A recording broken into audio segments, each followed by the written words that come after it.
Carolina Cobras. If I take that field, and my game starts to slide, I have no fear. My brother got my gun. Catch them all season long. That's all we got. That's all we got. On your home for Triad Sports. Oh, are we ready? Are we ready? Oh, we ready? TobaccoRoadSportsRadio.com. This is Donald Ware, host of Box to Row. I'm talking about Brian Flores in his suit of the National Football League and 3 of its teams. Plus, recording artist P.J. Morton joins us right here on Box to Row. From press box to press row with Donald Ware. Saturdays at 9 a.m. on TobaccoRoadSportsRadio.com.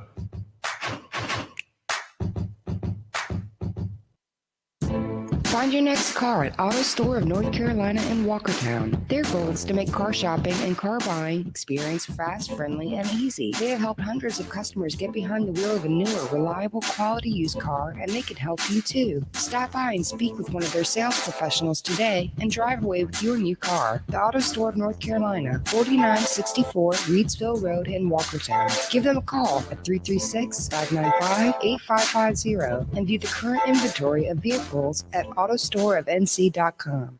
You are locked into Tobacco Road Sports Radio's TGIF lineup. Cause it's Friday, you ain't got no job, and you ain't got shit to do. I ain't set this up. I ain't know nothing about this. This is the most incredible thing I've ever seen. Damn it. Hey. You're welcome. TobaccoRoadSportsRadio.com.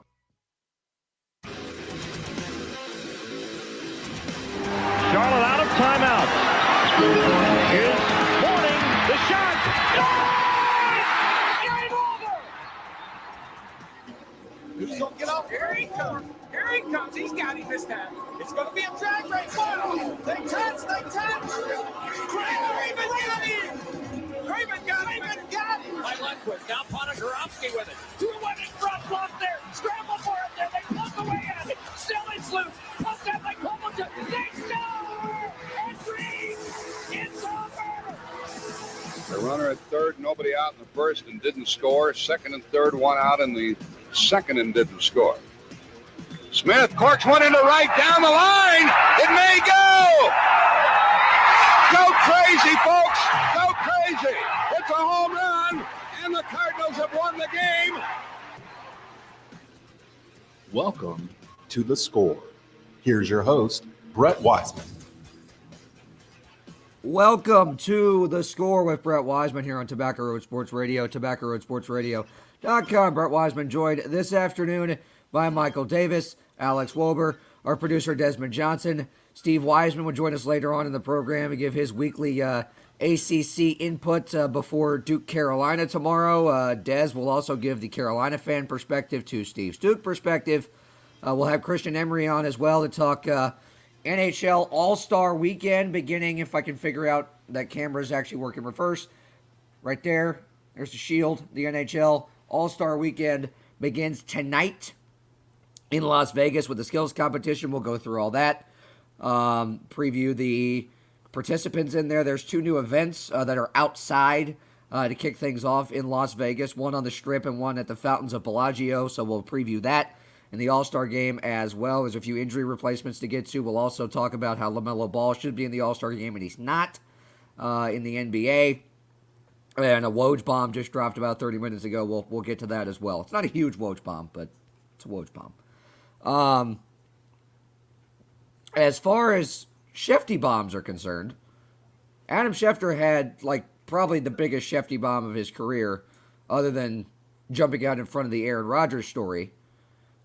He kept all those receipts, by the way. If you go and look at Schefter's Twitter likes, all of them are where he was memed for being too early on that story. Well, he may have been too early, but the one thing is, he was right. And second, I'm kind of conflicted because Tom Brady, after 22 years in the NFL, deserved the right to make that announcement on his own and not have it leaked by anyone, not even Adam Schefter.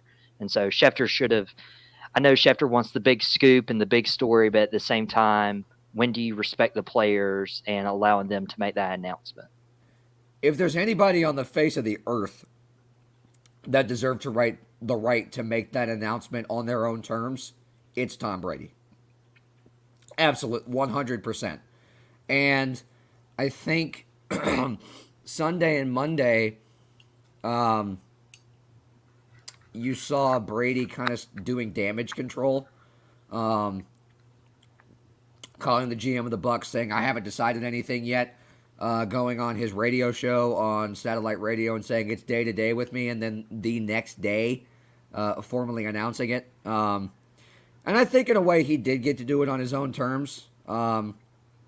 He thanked the Buccaneers individually. He thanked the Patriots individually. He thanked a lot of people individually and in separate posts. I think ultimately he went out in the fashion that he wanted to. But Adam Schefter and Jeff Darlington's report coming out on Saturday, I think, threw a wrench in his timeline. I'm guessing Tuesday was always his plan, but then he kind of had to do damage control for a couple of days. But look, as much as and everybody's going to be reflecting on his career over the next 6 to 8 months until we get back after the Super Bowl in September and Tom Brady's not out there. As much as I loathe the guy, I respect the hell out of all he's done and all he's accomplished. There is no one before, current, or after that will be better than him. That's pretty much impossible. No one else will ever win 7 Super Bowls. No one else will ever put up the numbers that he has in the postseason or in the regular season, for that matter. And there's a lot of players that helped him along the way, and for all the gripe that he gets about it only being about himself, or, he's gotten all this help along the way, he gave a lot of thanks to people like Ryan Jensen, to people like Adam Vinatieri. He should give thanks to John Casey for kicking the kickoff out of bounds in that Super Bowl, but it's a different story for a different time. I just triggered all of Panthers Nation. If I may intervene with that, what you guys were saying about the whole, Brady deserved his retirement, and I agree with everything you guys have said so far. I think one of the biggest issues that I have that I don't think has been talked about enough is the premature announcing of the retirement by Darlington and Schefter kind of overshadowed Big Ben's retirement. And, it did really, yeah. And I thought that was a little bit being swept under the rug. It was more about Tom Brady than it was about, which it is about Tom Brady. It's all. And it should be, but in the same vein, Big Ben deserves his, time in the sun. And, he kind of had it to a degree a few weeks ago. We knew that was coming, right? We didn't know for sure if the Tom Brady thing was going to happen. And I'll say this before we move on to a different topic within the National Football League.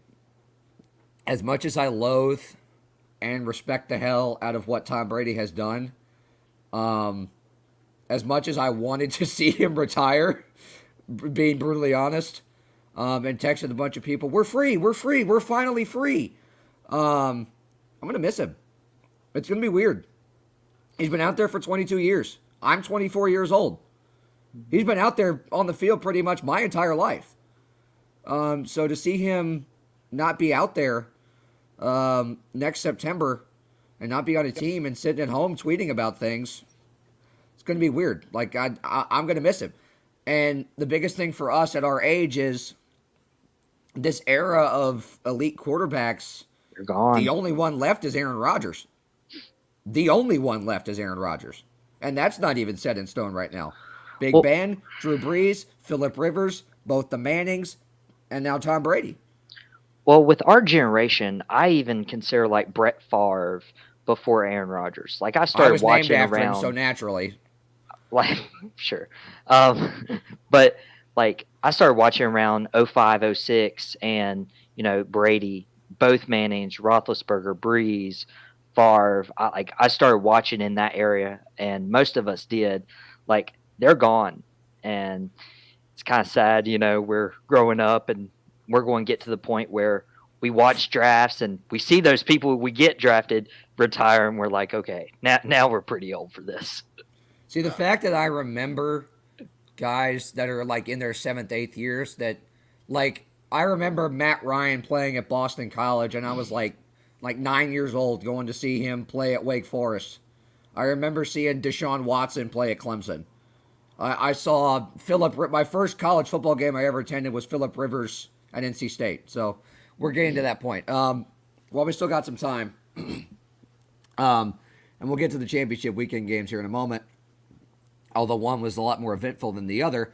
The Brian Flores situation, we can't ignore it, right? And I don't want to get too far into where the controversial aspects of this are going to fall, but I think the three of us, or I should say the four of us, as Des probably knows this too, have known for a long time that the biggest loophole within the Rooney Rule is to basically give sham interviews. And there's a lot of guys that have come out in the past 2 or 3 days that have said, yeah, I had a sham interview with Team A, Team B, Team C. Teams will, and the Bill Belichick texts, if anything, they shed some light on that. They almost incriminate the Giants on that because Bill Belichick thought he was texting Brian Dable and ended up texting Brian Flores and said, hey, you have the job. And Brian Flores had not yet interviewed, but was scheduled to interview. So when you take into account, Brian Dable already had the job from people in the Giants organization that told Bill Belichick that. And then Brian Flores still had an interview scheduled and was on his way to New York to interview for the job. That right there, yeah, it satisfies the Rooney Rule, but it proves the problem that there's a giant loophole that all you have to do is talk to the guy for 3 seconds and boom, rule is satisfied. It's not doing what it was designed to do, and that's the idea behind this lawsuit. And Bill Belichick's texts are in there, but he's not named, or there's only 3 teams that are named. And the NFL and John Elway, they've clapped back, but the onus now falls on, we've known this is a problem for a long time, that the Rooney Rule in some aspects has worked, but especially when you take into account Stephen Ross trying to pay Brian Flores to lose, that, especially now that the NFL is basically in cahoots with major sports books, that falls under the category of fixing games, which is a federal offense. Yes. So we're stepping up beyond the Rooney Rule. There is so much within this that is not just a result of Brian Flores and other minority head coaches not getting the interviews or the legitimate interviews that they deserve. And for Brian Flores to not have a job right now, for people that are saying, you know, he's just looking for attention, he's trying to drum up support for himself, why would he do that when he has 3 interviews scheduled today, tomorrow, and Sunday? He's basically a shoe-in for the Saints job at this point, from what I understand. Why would he? I wouldn't say that he's a shoe-in for any job. But why would he come out and say this now when he's in line for 3 jobs, basically? Because he's probably not going to get any of the 3. And he probably knows that going in. Pretty much like you said at the beginning of this part of the segment, we all kind of know that this has been going on. Brian Flores has known this has been going on for a while. I mean, he's had to work 5 times as hard just to get to the position he ended up getting to, just to get fired for losing games that he was getting paid to lose. And even that, Miami was winning games at the end of both of these seasons. There was no reason to fire Brian Flores. Won 8 in a row. Yeah, that's a different. At one point last year. The Miami thing is kind of strange. I did want to chime in real quick, and I'll turn it back over to you guys with the Tom Brady thing. I think Tom Brady had to announce when he announced because he was tipped off that this story was about to come out. If you look at the timeline from when all this happened, Tom Brady announced his retirement the morning of the day that the Brian Flores stuff dropped that afternoon. Who's the name of the person that basically blew this wide open? Bill Belichick with the text messages. If anybody's sitting here thinking that Bill Belichick didn't know what the hell he was doing when he sent that text out to the wrong Brian, then you have no idea what Bill Belichick is about. Most of if not all of the African-American players that have played for Bill Belichick adore him and will go through a wall for him. And I feel like this was his way of kind of getting that out there without getting it out there. considering it's the Giants, where he has a soft spot for them, but he also has a history with them as well. He would know before anybody else probably where they were heading towards, because he's a great relationship with the Mara family still. I think that Belichick tipped off Tom Brady's camp that, look, if you're going to retire, you need to go ahead and do it like now, because if you wait until this afternoon or tomorrow, your story is going to get swallowed up by this Brian Flores thing. And that's exactly what happened. As soon as it got out in the afternoon, we haven't heard about the Tom Brady retirement anymore. It went away. It's all about the Brian Flores story. So he got it out, and now he can walk off in the sunset. He wasn't going to announce this till after the Super Bowl. You could tell from what he was saying that he didn't want to be a distraction. He didn't want to take away from the Super Bowl. So why the hell would you announce it in the week in between the conference championship and the Super Bowl, unless you had to? And I think that's what happened with Brady. With the coaches stuff, he would be great. Flores would be great in New Orleans, but he's not going to get that job. He has touched a nerve that's been bare for a very long time with African-American coaches in the NFL. And the problem is it's not going to get fixed. Like we're all aware of police targeting African-Americans at a higher rate than any other race. We're all aware of it, but what has actually changed? You know what I mean? Like, what's going to actually change to make it where there are more minority head coaches in the NFL until the 29 billionaire owners of the NFL teams decide to start hiring minorities? And right now, what incentive do they have to do so? I think another thing to add on to that, Desmond, is, speaking about the New Orleans Saints job and with African-American coaches, Eric Bieniemy has been brought in for a look at that job, which I think is an interesting point to the topic we're talking about. Yeah, he should be a shoo-in for one of these jobs. And he hasn't been looked at. Whereas here in Carolina, we've seen Joe Brady get head coaching interview things a year ago off of what? He was the passing game coordinator at LSU with one of the most stacked offenses of all time, and he rode basically half of which is in Cincinnati right now. Yeah, he rode that to these head coaching jobs, and now he's going to be the offensive coordinator of the Buffalo Bills after he just got fired for not being able to run an offense in Carolina. So it's amazing to me. If you really look at the whole landscape and see who all's been hired and who all's out there, it's mind-blowing that these guys aren't getting the opportunities that they should. And that's Brian Flores' whole idea, is to try and ignite or incite change. And look, while I would hope that he's not ostracized by this in any way, I think Desmond has a point that he's going to be, that he struck a nerve that's been kind of swept under the rug for a long time. He's trying to uncover a lot of things that have been buried for years and years now.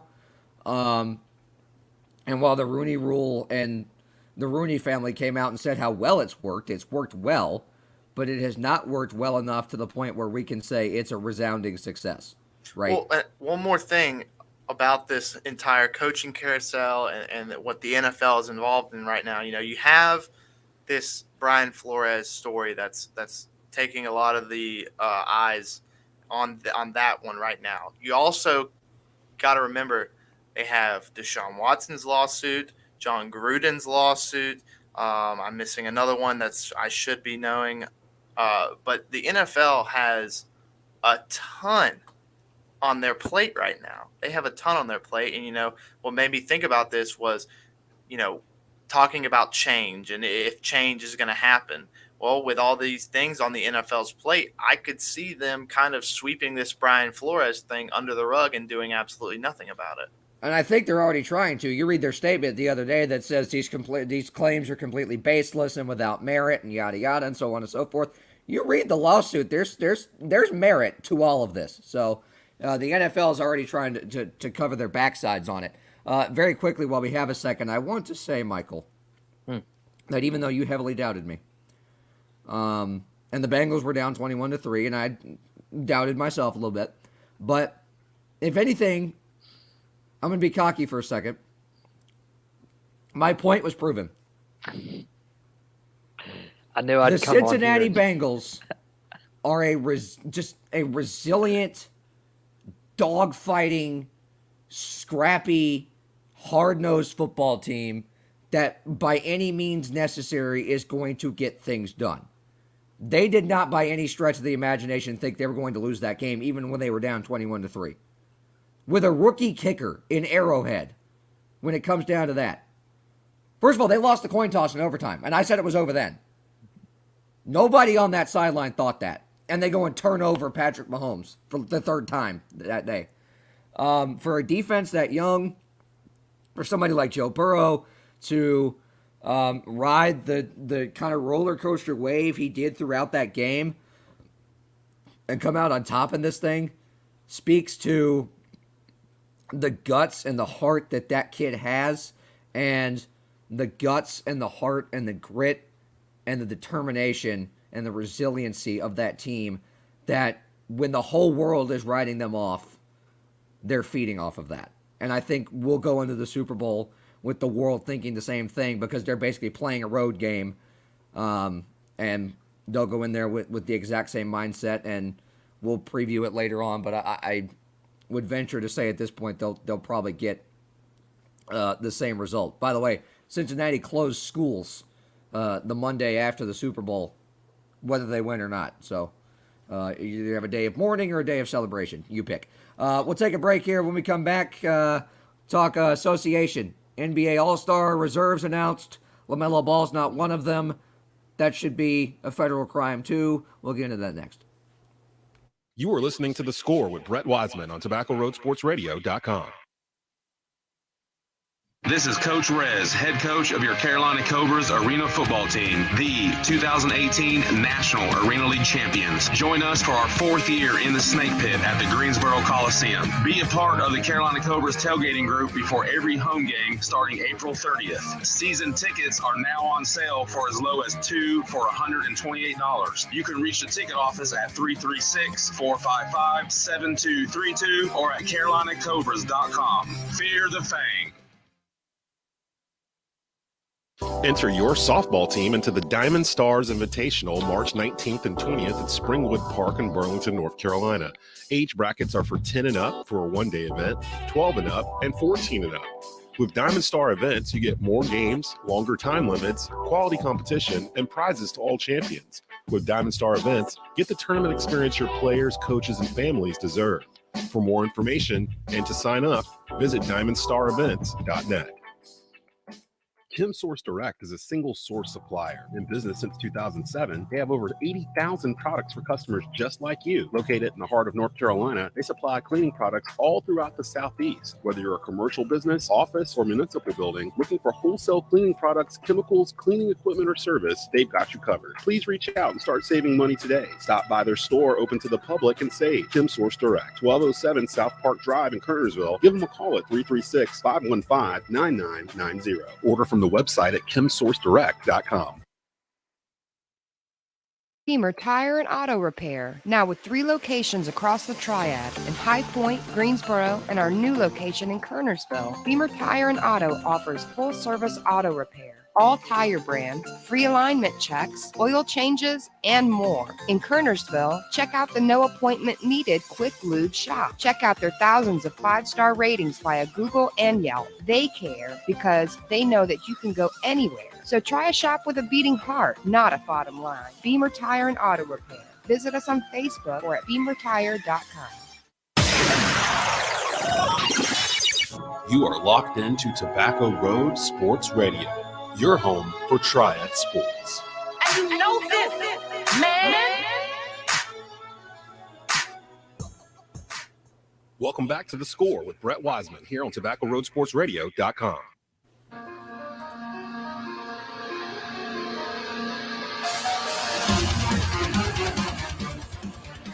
Shadow of Intent welcomes us back from the break. A reminder, as you'll see at the bottom of your screen there on the ticker, if you want to ask me and the panel any question, regardless of what it, you could ask us about curling with the Winter Olympics going on. We'll answer it. You can comment on the Facebook live stream at facebook.com/Tobacco Road Sports Radio. You can chime in on the Twitter chat, on the YouTube chat. Any way you get that question to us, we'll answer it right here, right now. We'll answer your question about ice golf. I'm sorry, curling. Women's hockey, off to a great start. They defeated Finland yesterday morning. I set my alarm for it at 4 o'clock in the morning because that's me. I do that. But let's talk NBA. And I'm considering making a few calls to my senators for an investigation to be had into why in the hell LaMelo Ball is not an all-star. Pause for effect. What? The numbers are there. Okay? The fact that Fred VanVleet is on the All-Star team, whose numbers are, if anything, half as good as LaMelo's. That's the veteran, okay, he played in an NBA Finals, big market bias. There are two reasons LaMelo Ball is not an all-star right now. One, a lot of people consider this his first quote-unquote legit season because last year was 72 games and there were barely fans. Two, he plays in Charlotte. He plays in a small market. And that is my biggest problem with the NBA. It always has been, especially when it comes to all-star voting. And it comes to player voting for the all-star reserves. The only reason Gerald Wallace and Kemba Walker were ever on the all-star teams is because they basically had to petition themselves. LaMelo Ball doesn't feel like he should. And he shouldn't, because he's a top 25 player in the NBA. And for him to not be on that roster when over the hill Fred VanVleet is, with numbers that are, if anything, half as good as LaMelo's, somebody ought to look into that, because there is no reason that he should only be in the Rising Stars game, which, by the way, has a whole new format. We'll get to that in a second. But there's no reason LaMelo Ball should not be at All-Star Weekend in Cleveland. I am going to chime in real fast. I understand the frustration from the Hornets fans. And, Miles Bridges, Terry Rozier, I can see why they wouldn't make it. And you mentioned Fred VanVleet. If I'm taking anybody off this list, it's Darius Garland. And I understand how well Cleveland has, improved this season. But and LaMelo, he kind of had to be there because the All-Star game's in Cleveland. I get that, but yeah. For me, I look at their stats, and, it's not just about stats all the time. But honestly, in this scenario, it kind of should be.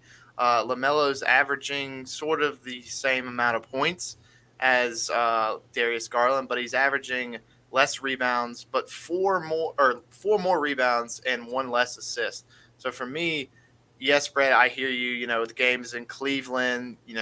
Give at least one player to them, but I definitely think LaMelo was deserving of a spot in this year's All-Star game. Yeah, I was pretty shocked that LaMelo didn't make it. And if you look and you compare the stats between like Darius Garland and LaMelo, like LaMelo wins most of the categories. He wins rebounds, he wins assists, he wins points. He's pretty much beaten Garland in every single category. And I don't care where the All-Star game is. Like LaMelo deserves a spot there. Over the last 2 years, he has made Charlotte relevant. And that is something they haven't been for a long time. And no disrespect to Kemba Walker, he didn't make Charlotte relevant. Because there was no one around him. It was Kemba, and that was it. With LaMelo, you have this great crop of young talent. And when you look at those rebounding numbers, his size grants him that opportunity to go get those rebounds. He outjumps Mason Plumlee for half his rebounds. Because he has that kind of a vertical. But he's around Miles Bridges, Terry Rozier, who was traded for Kemba Walker was traded for Terry Rozier. Miles Bridges, Rozier, P.J. Washington. You look at this young core, all Kemba Walker had his 2 trips to the playoffs was Al Jefferson. That was it. LaMelo has taken this team from the cusp of competitiveness to legit competitiveness. From where this team was the first year without Kemba, they were okay. LaMelo Ball took them from okay to good, and now he's trying to take them to great, and the numbers are there. But he has intangibles that his numbers are there, he's deserving, but also he has intangibles and skill that make him more entertaining to put in an all-star game than a Fred VanVleet, than a Darius Garland. LaMelo Ball is, at the end of the day, one of the most entertaining players in the NBA. Period. Look at the alley-oops that he throws up, half the floaters and threes and the wild, crazy passes. LaMelo Ball is he's a top 25 player overall. I would argue he's a top 5-10 player in terms of most entertaining to watch night in and night out. You watch LaMelo Ball, you're going to see something you don't see anywhere else in the NBA that night, because only he can do that. Like the between the legs alley-oop to Bridges. Never seen that in my life. Yeah, and you talk about the roster that's assembled around LaMelo Ball. If I'm looking at Terry Rozier and Miles Bridges, and no disrespect to those guys or anyone on the Hornets roster, if you take away LaMelo Ball, I'm not scared of the Hornets. I am not scared whatsoever of the Hornets, especially in the Eastern Conference. Like, LaMelo has that, dare I say, LeBron trait of making people around him better. Exactly. And that's what he's brought to Charlotte. Makes them so excited. I want to go see a Heat Hornets game, maybe tomorrow, maybe in a couple weeks, because LaMelo is so exciting. He gets everybody involved. He uplifts the team, and the team actually believes in him to have like a legit shot of going against any team in the NBA and winning on any given night. And I agree, like, the fact he's snubbed is beyond me, but I'm also not surprised, because all-star voting across every league for years and years has just been a sham. We've seen people who have been injured throughout the entire year get voted on. I personally don't think LeBron should be a starter, but he got there through name value. He's a captain this year, by the way. He got there through name value. Like, I don't put any weight on these all-star rosters, which is sad, because players can get bonuses, players can like help themselves through, get nominated to the all-star team, which unfortunately LaMelo Ball won't be a part of this year. And, when you look at the player pool that we have to pick from here, it's a very talented player pool. I'm looking at that in a second. But to go back to what you said about the team believing in him, compare LaMelo to Joe Burrow for a second. Oh, Joe you're Burrow gonna make me eat those Cincinnati words now. But no, this is not even related to that. The two of them have a very similar mindset in the fact that they walked into those locker rooms right after they were drafted and said, we're going to win. I'm going to see to it, because everywhere I've been, I have not lost. We're not losing. I will see to it that we do not lose, that we do not fail, if I have anything to say about it. LaMelo Ball came in and single-handedly took the Hornets from 10th in the East and being on the outside of the bubble to a play-in game, which in normal years would have been a playoff spot. Now he has them he's helped them now at the halfway point to not even be in the play-in, to have a first-round series. There's only a handful of guys that have that mindset that when they come in, they can get an entire room to believe in them, even though they're 19, 20, 21 years old. There's only a handful of guys on the planet that can pull that off, and LaMelo Ball is one of them, and we've seen how it works in Cincinnati with Joe Burrow. The starters. There are 1, 2, 3, 4, 5, 6. There's like 8 starters to pick from here. As you may recall, the format is a draft. A lot how like you play 2K, like 3-on-3 domination or whatever. You just pick 3 guys from a pack of cards. Yeah. This is essentially what that's turned into, and it's fun. Team LeBron and against Team Durant, even though KD's probably hurt and not going to play. If anything, he'll coach. You got Giannis, Steph Curry, DeMar DeRozan, Embiid, Jokic, John Morant, Andrew Wiggins, Trae Young. Those guys are all starters. Devin Booker and Chris Paul. 2 notable reserves, Jimmy Butler, Luka Doncic, Garland, who we talked about, Van Fleet, who we talked about, Gobert, Draymond, James Harden, Zach LaVine, Middleton, Donovan Mitchell, Jason Tatum, and KAT. So, overall, this is a really good crop of guys to go from. And there's no way to really go into this format, as we've seen the past couple of years, where we can honestly say we can predict where one guy is going to get drafted over the other. After the teams are out, we can make a prediction on who's the better team, but we can't predict where they're going to go, right? Yeah, it's really hard. You never know. You never know who the captains are going to pick. It would be interesting to see LeBron team up with Giannis. I think that would be really cool to see. I would have preferred Giannis to be one of the captains because I think Giannis has just done better than KD. If I'm not mistaken, Giannis and LeBron were the captains last year, correct? I think so. Either last year or two. I know LeBron and Giannis were both captains at one point in the past couple of years, but yeah. In this case, and the dunk contest contestants are out too, and while this All-Star game is going to be exciting because of the semi-new format and the the TBT Elam ending thing going on, that's going to be fun. Like, really fun. The All-Star game is. Because it's competitive. That's what we've all waited for. That's what we've all longed for to a degree, is for the All-Star game to be competitive and to be fun to watch. That's all we've asked for.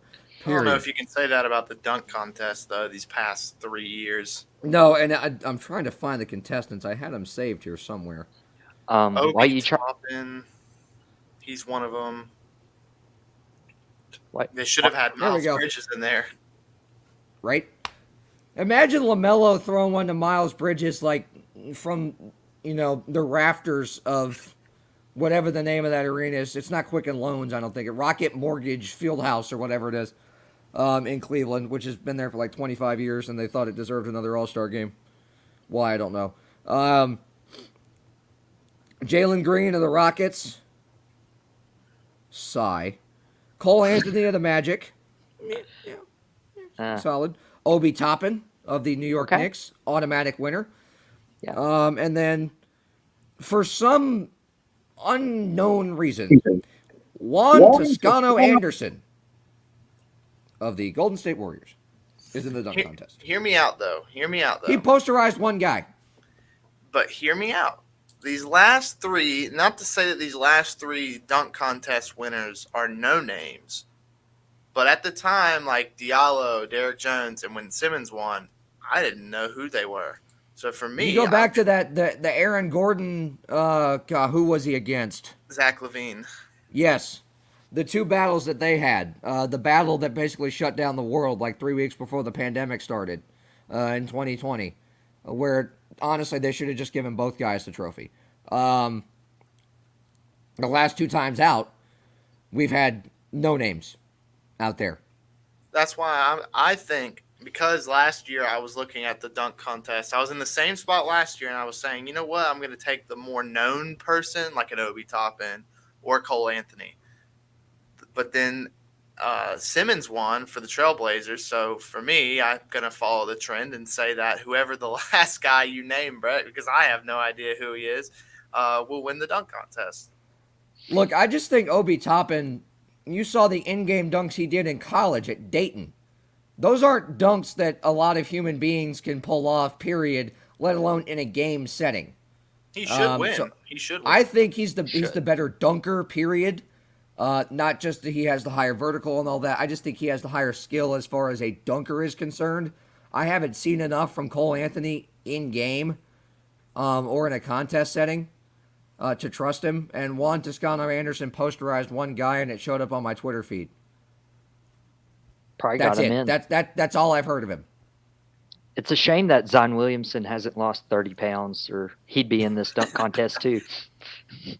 Do we even know where he is? Right, like, is he in a bunker somewhere? I saw him in a commercial last night. Yep, me too. He looked bigger than Shaq. I was like, wow, this is what the number one overall pick looks like.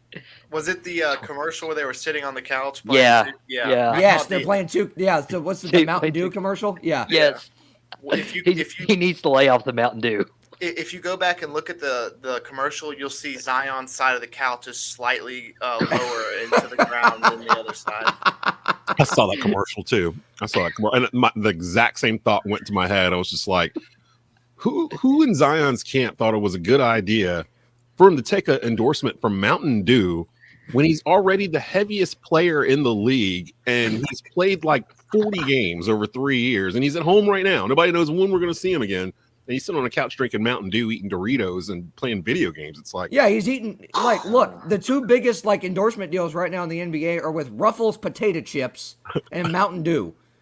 If they are basically intravenous feeding Zion Williamson with this because of endorsement contracts, we'll never see him again. We'll see him as in William Brimley diabetes ads before we'll see him on an NBA floor again. I got into arguments and on-air debates with people back in 2019 when I kept saying he cannot play at this weight. He is Orlando Pace. He is an NFL left tackle, 6'6", 285, and he's playing basketball. You run 4 miles during a basketball game, and everyone's like, oh, well, his legs are messed up again. He's got a leg injury. Well, of course he does. He's a 285-pound, 6'6" forward. He's putting incredible pressure on his calves.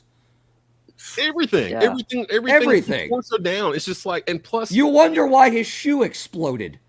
Plus, people got to remember, at Duke, that was the best physical condition that kid has been in his life because he had Duke guys basically riding him all day, doctors and physicians and, team people making sure he wasn't doing anything. In New Orleans, everything is fried and seafood.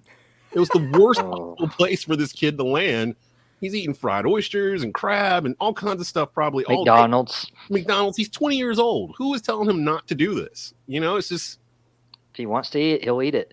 But hey, I hear the Carolina Panthers are looking to revamp their offensive line. We could use him as a left tackle. Yeah, really. You could use him as a left tackle. His feet work would be fantastic. Maybe he should switch over. But Steve is naming New Orleans restaurants. We forget that Steve actually worked in New Orleans for the Times-Picayune at one point. So, yeah, Cafe is that Du Monde? I don't know. Yeah. Zion's just eating a lot of jumbo shrimp gumbo.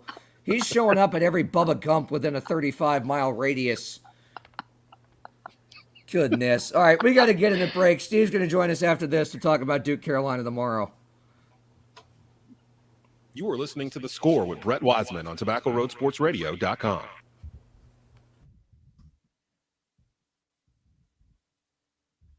Enter your softball team into the Diamond Stars Invitational March 19th and 20th at Springwood Park in Burlington, North Carolina. Age brackets are for 10 and up for a one-day event, 12 and up, and 14 and up. With Diamond Star events, you get more games, longer time limits, quality competition, and prizes to all champions. With Diamond Star events, get the tournament experience your players, coaches, and families deserve. For more information and to sign up, visit DiamondStarEvents.net. Craving fried chicken? Stop by One Stop on the way to the big game. One Stop number 6, located at 2748 West Mountain Street in Kernersville, serves fresh fried chicken and famous taters 7 days a week from 6 a.m. to 10 p.m. Craving wings? Come try the new spicy breaded wings. Get a 5-wing meal with 6 taters and a roll for just $7.39.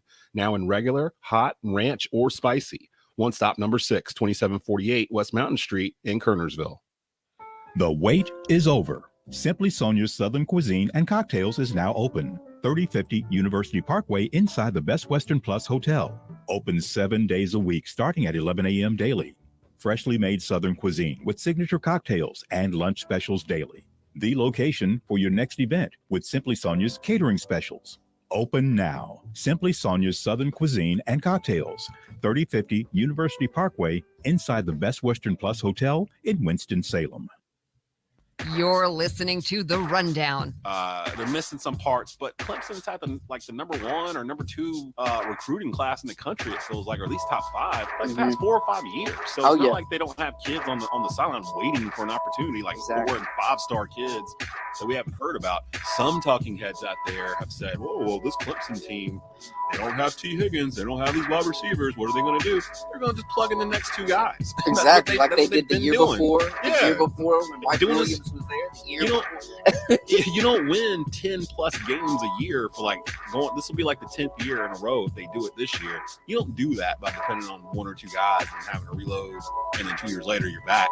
Justin's been steady the whole time. From Sammy Watkins, before Sammy Watkins, DeAndre Hopkins. Sure. They have wide receivers. I don't even know what the names are going to be. I ain't even worried about that. Trevor Lawrence will find it. The Rundown with Desmond Johnson, Saturdays at 10 a.m. right here on Tobacco Road Sports Radio.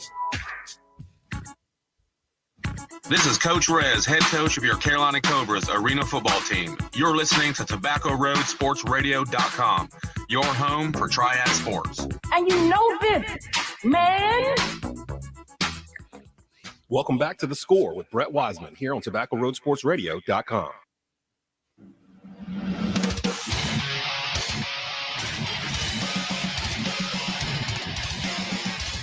Welcome back to The Score with Brett Wiseman here on Tobacco Road Sports Radio, TobaccoRoadSportsRadio.com. A reminder, as you'll see at the bottom of that ticker, if you want to ask us a sports question, it could be about the ACC, it could be about bobsled, luge, any sport on the planet.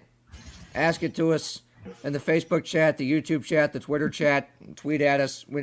We'll talk about anything.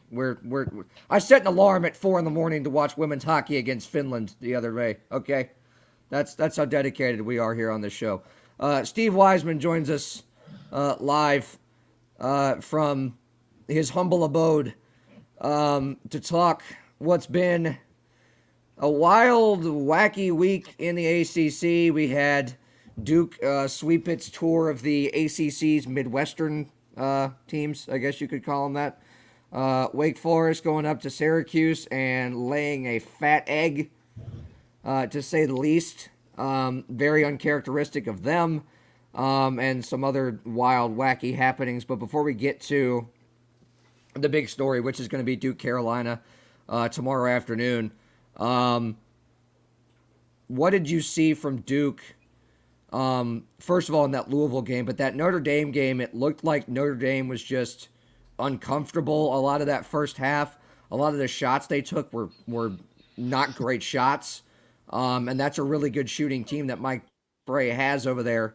And, you know, what did you see from Duke defensively that, A, forced Notre Dame into taking a lot of those bad shots, and they forced Louisville into a lot of the same? Granted, Louisville and Notre Dame aren't at the same level or even close to it right now, but Duke did a lot of good defensively. It's two of the better defensive games I think I've seen them play all year. They both were. And it's a really good sign that, if you're a Duke fan anyway, that they're getting back to some of the defense they played earlier in the season.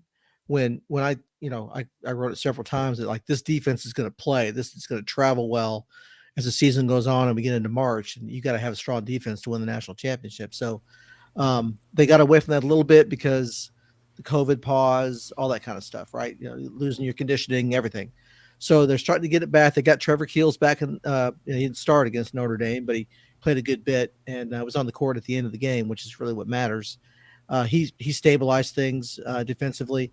What they did was they were able to crowd Notre Dame's shooters and get guys to flash in and help every once in a while without allowing driving lanes, which is it's a tough needle to thread, but they were able to do it and not leave big gaps, in the middle of the court. So if somebody did get by, then obviously Mark Williams was there, Theo John, Paulo actually to block some shots, which they were incredibly strong at the rim defensively against Louisville and Notre Dame. And there was a stretch of that Louisville game. I hate to jump around, but you got me thinking about this, where Louisville 3 times in a row, Curry had a shot at the rim. Malik Williams had a shot at the rim. Looked like it was going to be a dunk or just an easy lay-in, and it was rejected. And that was during that 12-0 run that Duke had after it was 60-all to go ahead 72-60 and kind of close out that win. They were key plays.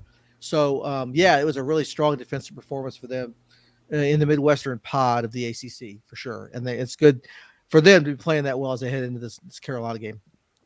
And we'll talk at length about that, the Carolina game to come tomorrow, and Des will give us the Carolina perspective on things. But when you look at Wake Forest, we assumed going into that as lull as Syracuse has been all year, that as talented and as consistent a team as Wake Forest has been to this point, they would go up there and take care of business. But I told my dad the same thing. As long as we've been watching Wake Forest sports, period, whether it's football or basketball, when they go to the Carrier Dome, there's something when they enter that fiberglass roofing that there's just like an aura over them that they just can't play up there.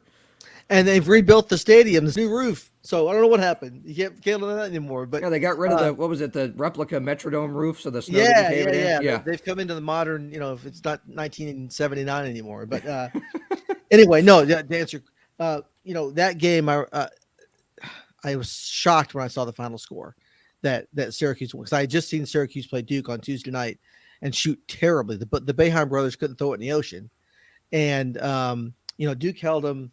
The Ken Pom, points per possession. Syracuse was 0.88 in that game. Okay. Notre Dame on Monday, not really bad. Notre Dame the other night was 0.65 to give you an idea how. Yeah, there you go. In that 43-point game. Okay. Not against Wake Forest, Syracuse was 1.45, almost twice as good as what they were against Duke. And then they did it again against NC State. So, Syracuse has found, they shot over 50% from 3-point in both games that they won, including the game against Wake. I mean, Wake scored enough. They had 74 points, right, to beat Syracuse, but they gave up 92, and you can't do that. So Syracuse just shredded them. And, but Wake bounced back with a big win against Pitt. Something else going on in the ACC here. We'll talk about real quick. Florida State's lost 3 games in a row. Yeah, that cannot be ignored. As much as we talked them up the past couple of weeks, Leonard Hamilton's group has fallen off quite a bit. Why is that? Yeah, one thing that they've lost their senior center Malik Osborne, 6'9". He had a foot injury and he barely played against Duke. He didn't start, and they kind of got him ready for that game and helped him a little bit. But he's out for the year. He's going to have surgery. So that's a major loss for them. That's one of their big guys in the middle. Now, normally they have plenty of, they rotate in 7-footers every year. It seems like they find them somewhere on earth where they grow 7-footers. Leonard Hamilton has the key to that room because he goes and snares a bunch of them. But they're going through a tough little stretch here, and that's opened the door for Duke and Carolina to move right back up at the top of the standings where we expect them to be before they play their game. Miami lost the game that we didn't expect them to the other night, so that they lost Notre Dame at home.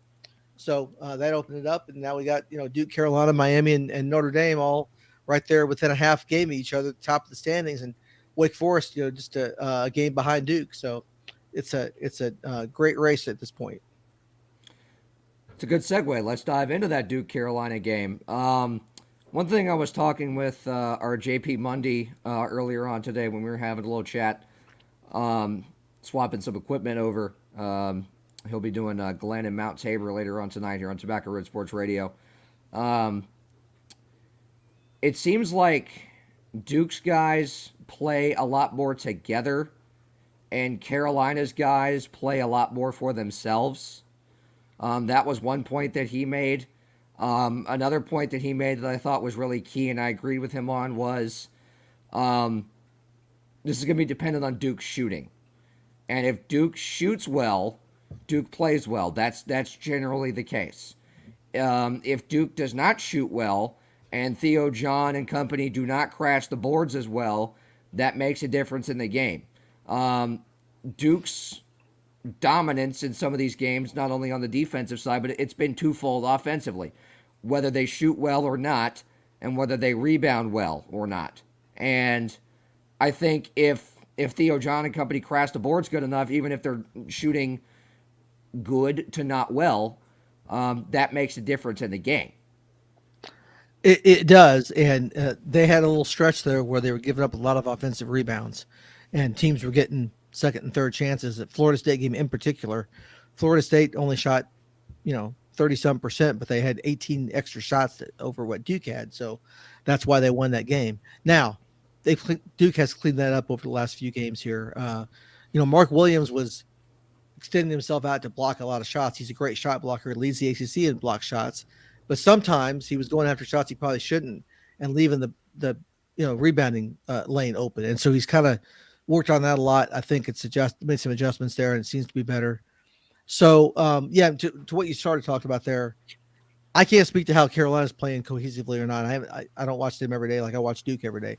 I know Duke is playing well together right now, and so I can say they have that going for them. And as far as outside shooting, to me, the key to the game is going to be AJ Griffin and how he shoots. If he's on, Duke is almost impossible to beat when he scores 18, 19, 20 points because they're going to get enough points elsewhere to win. So that's my take on it. Dez will give us the Tar Heel perspective now. For starters, I'm not sure what JP is talking about in terms of the cohesiveness of the Carolina team.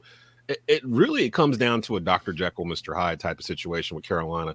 They are average to awful on the road. They are very hard to beat at home. Matter of fact, they're still undefeated at home, which is why I'm kind of leaning towards Carolina in this contest. They're shorthanded, but Hubert has shrank this rotation down to about 6.5 kids, really. Puff Johnson's actually cracked the rotation now for defense and some threes, but mainly he's riding his starters. And by doing that, Leaky Black is finally, after 4 years, starting to look for his jump shot, which has helped tremendously because before that, Carolina was playing 5-on-4 on offense pretty much all the time. Actually, you know what's funny? This team reminds me of the 2014 Carolina team that had JP Takoto on it and a young Marcus Page, a young Bryce Johnson, where they didn't beat anyone of any merit either, really, through most of the year. They were losing to all these ranked teams, and they snuck into the tournament, I believe, as like a 6 seed or something like that. I think they were an 8 or a 9 seed, weren't they? They may have been, and they lost early. I think they lost to Wisconsin, if I'm not mistaken. Yeah, I think they lost in this. On to play Duke. Yeah. So, okay, yeah. 2015, 2014. The 2014-15 season. Yeah. Okay, yeah. It reminds me of that team because they just didn't. It wasn't that they didn't have talent. It's just that the pieces didn't fit exactly, I guess, or the pieces didn't know their roles yet. And JP Takoto was one of those guys where the last 5 or 6 games of that year, he just shut it down and stopped shooting completely. Like Carolina fans will remember, it was almost like he was in silent protest or something, and Carolina was playing 5-on-4, like from that point on, and then he ended up leaving early and he left the program. I don't think that's going to happen with any of these guys here. Matter of fact, I wouldn't be surprised if Caleb Love comes back for junior year, but I'm kind of leaning towards Carolina in this. It's really simple. Baycott has to play well, which he will. He's pretty much automatic at this point. He's going to get a double-double. He's got to stay out of foul trouble because for once Duke has more size than Carolina does, which is odd to say. But it comes down to Caleb Love, to be honest. If Caleb Love scores over 15 points in this game, Carolina has a good shot to win it. They're the number 1 rebounding team in the ACC. They're the number 1 3-point shooting team in the ACC. They're 3rd in scoring, I believe. They're half a game out of first place with a team that everyone claims is not very good, and Hubert's first year. Hubert's a first-year head coach. He's never coached anywhere but the Carolina JV unit. And he's a half a game out of first place with a chance to beat Coach K at the Dean Dome to take sole possession of first place. Like, I've been arguing with Carolina fans for 2 weeks. Like, Carolina fans are coming at me like, this team sucks. Why won't you say they suck? I'm like, because they don't. They don't suck. They're just bad on the road. And look who they lost to. They lost to Purdue, top 5 team. They lost to Kentucky, top 5 team. They lost to Tennessee, which is a top 25 team. Miami and Wake are floating around the top of the ACC right now, and Wake Forest, usually the past 2 weeks, they've been beating the brakes off of everyone by 20 points. Not just Carolina, they just did it again the other night. So I don't understand this whole Carolina should be better than they are. They weren't that great last year. They were 18-11 and was a first round exit. It's the same team. As a matter of fact, they lost people. They lost Kessler. They lost Daron Sharp. He's in the NBA. And for Carolina fans to have this perception that Carolina should just rattle off 28-win seasons all the time, it's far-fetched. But having said that, I think that they're gonna win this game tomorrow night. I really do. I think if I'm not mistaken, the line is Duke -5 or -5.5 right now, which Sounds about right. I think it sounds about right to me. It also sounds a little bit generous. I think this is going to be tight. I think it's going to be close.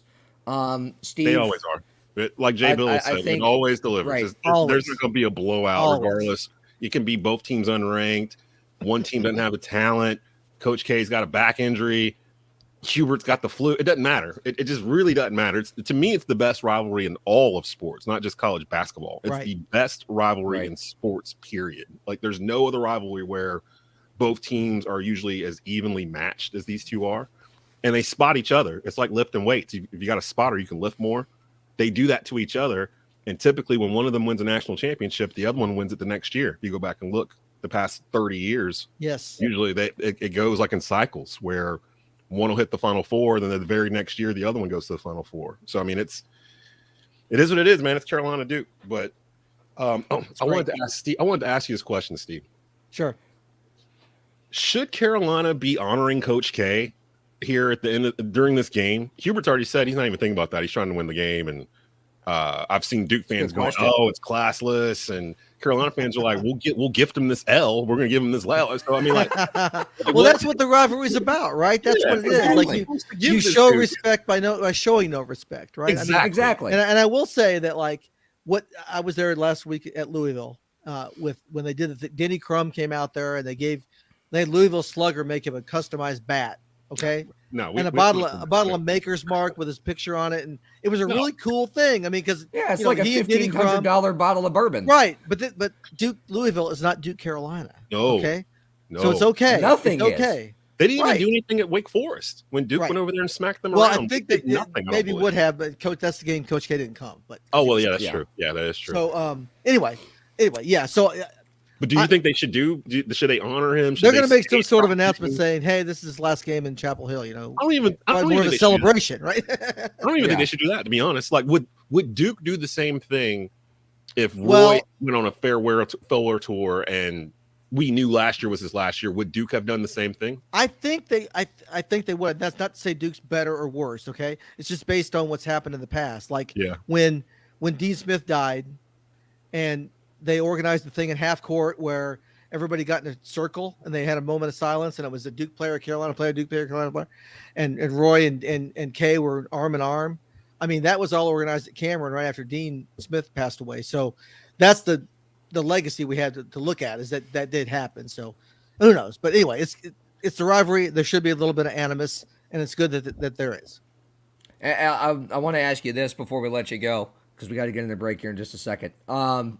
Last year was the first time I think I was underwhelmed by a Duke Carolina game because there were no fans. Yes. Steve, what's it going to be like for you to be back in a packed Dean Dome for the first full capacity Duke Carolina game in over 2 years? Yeah, it's going to be fabulous. It's what, you wake up in the morning, get your blood pumping, just like a player almost. You're ready to go get in this environment. You know what I'm saying? And because I was there last March when it was like 2,000 people in the Smith Center, and it was just terrible. It sounded like they were playing the game at a YMCA. Yeah.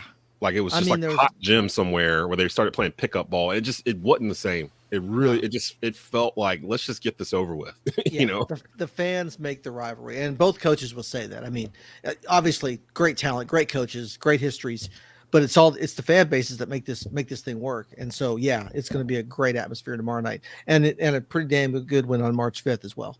Shout out to the homie B. friend of Tobacco Road Sports Radio, doing big things in the Triad. He is the now official mascot of UNC basketball. That's another reason why I'm kind of picking Carolina, because they're at home. He'll be at that game. I don't know if you've noticed, but the crowds have been a little bit livelier when he's there. He's the one standing underneath the one of the goals with a gigantic Ram hat on. Like, he's Ramses. You can't miss him. He's not Ramses, but he's got a big, huge thing on. Okay. He's usually standing beside the cheerleaders or something, but he's teaching them how to swag surf and like leading the crowd and like chants and stuff that they weren't doing before. This is the wine and cheese crowd, remember? So it's a bit more livelier atmosphere with B. kind of directing the traffic. So I'm hoping that'll be the sixth man and be the difference Saturday night. That's the X Factor. That's what it's for. That's the X Factor. Yeah. X Factor. The guy is the X Factor. Yeah.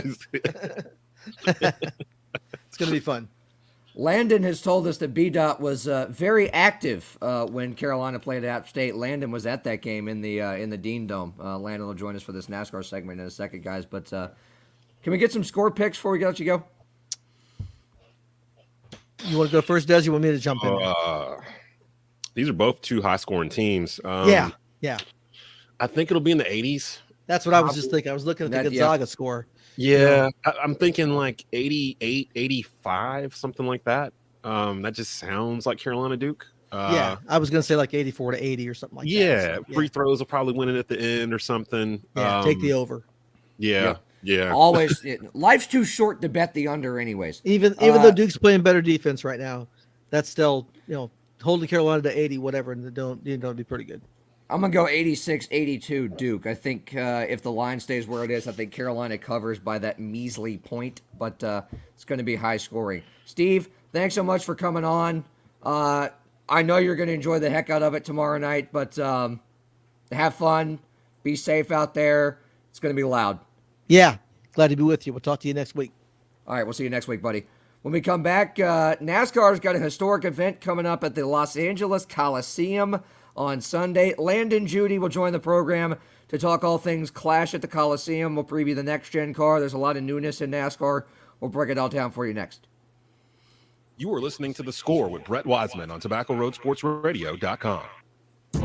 Find your next car at Auto Store of North Carolina in Walkertown. Their goal is to make car shopping and car buying experience fast, friendly, and easy. They have helped hundreds of customers get behind the wheel of a newer, reliable, quality used car, and they can help you too. Stop by and speak with one of their sales professionals today and drive away with your new car. The Auto Store of North Carolina, 4964 Reedsville Road in Walkertown. Give them a call at 336-595-8550 and view the current inventory of vehicles at autostoreofnc.com. This is Donald Ware, host of Box to Row. I'm talking about Brian Flores in his suit of the National Football League and three of its teams. Plus, recording artist P.J. Morton joins us right here on Box to Row. From Press Box to Press Row with Donald Ware. Saturdays at 9 a.m. on TobaccoRoadSportsRadio.com.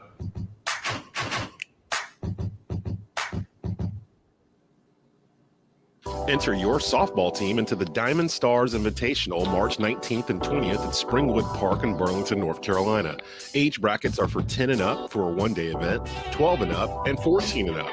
With Diamond Star events, you get more games, longer time limits, quality competition, and prizes to all champions. With Diamond Star events, get the tournament experience your players, coaches, and families deserve.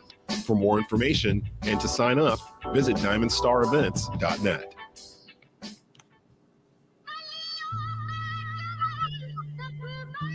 Carolina Cobras. If I take that field, if my game starts to slack, I have no fear. If my brother got my gun. Catch them all season long. That's all we got. That's all we got. On your home for Triad Sports. Oh, are we right here? Are we right here? Oh, TobaccoRoadSportsRadio.com. Welcome back to The Score with Brett Wiseman here on TobaccoRoadSportsRadio.com.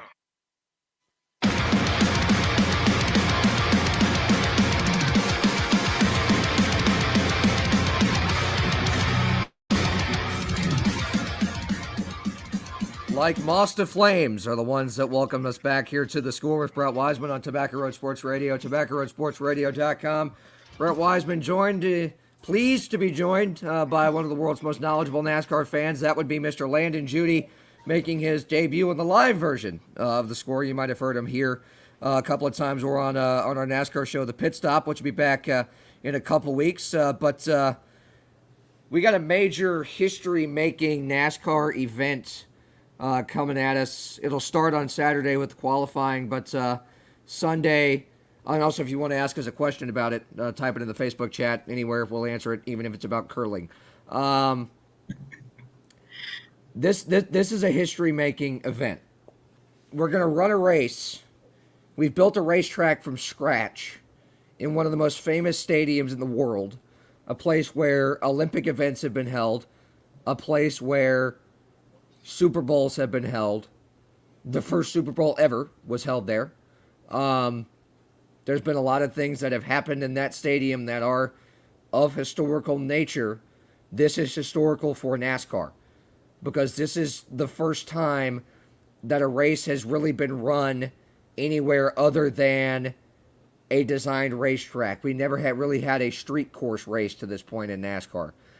We built a Bowman Gray on steroids inside the LA Coliseum, a quarter-mile short track with this next-gen car that was tested at Bowman Gray for this purpose, and that's been tested time and time again. We'll go through the timeline in a second, but for us as fans of the sport, to see this kind of event happen and to see what's been built there in this short amount of time, it's awesome.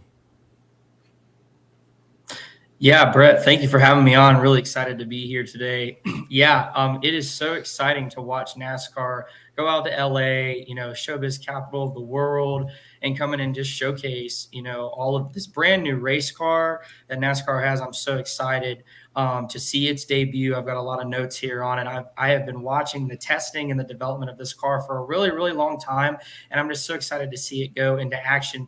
Bowman Gray, I know that you and I are both Winston boys, about 20 minutes from our respective homes. So it was just really cool to get some hometown recognition there with the testing of that vehicle. So I'm really excited. I got my Dale Senior hat on today, honoring him for, 6 wins in the Clash is the most all time for any driver. So shout out to Dale and his family. So that was really cool. But I'm just really excited to see, you hit it right on the head. We built this track from scratch inside of this historic Coliseum that has seen so much history. I know that NASCAR put on their social media feed today about how they built it. It was like however many length of like the catch fence and different things. So it's just really cool to see how this is going to go down, and watching some of these paint schemes that these drivers have on their car. That shout out Brad Keselowski for that paint scheme he has with the electricity. Oh my goodness, I saw that and I'm like, wow, this is a front runner probably for best of the year.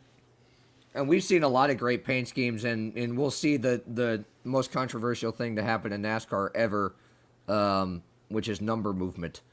Which I think has been executed very well, except for a couple anomalies. Bear in mind that this is the first time the Clash will ever be run anywhere other than Daytona. Last year was the first time it was run anywhere other than the Daytona Oval. It was run on the Daytona Road Course, or Roval, where the Rolex 24 is always run, and I think we have a cup race there again this year as well. But this is also the first time that the Clash field will not be set prior to. In the previous 40 some odd Clashes, the ways you got in were if you were a pole winner from the previous year, because historically Anheuser-Busch, whatever beer they decide to slap on it, is the sponsor of the pole award for poles throughout the year. You had to win a pole, win a race, or be a previous or defending Cup champion. No one is guaranteed a spot in the Clash this year. We'll have qualifying on Saturday. Let's go over the format here. And the way this is setting up is exactly like it would on a Saturday night at Bowman Gray Stadium. NASCAR, despite this stage that they are putting themselves on to debut this new race car, they're doing this exactly like all these drivers grew up doing, and you and I have grown up going every Saturday night to watch, even though it's going to be on a Sunday night. And the heat races and the last chance races are going to be on Sunday afternoon. This is the equivalent of your Saturday night short track special. You're going to have the heat races. Those lineups are set by qualifying, which is on Saturday. On Sunday, we have the heat races. The remaining finishing positions that are not decided by the heat races, think of this kind of like how the 125s work when we get to the Daytona 500 or the duels at Daytona. You'll have last chance races. There will be 3 spots up for grabs in each of the 2 last chance races. In the heat races, there's 4 spots per heat race. There's 3 spots per the 2 last chance races. 23 drivers will make it.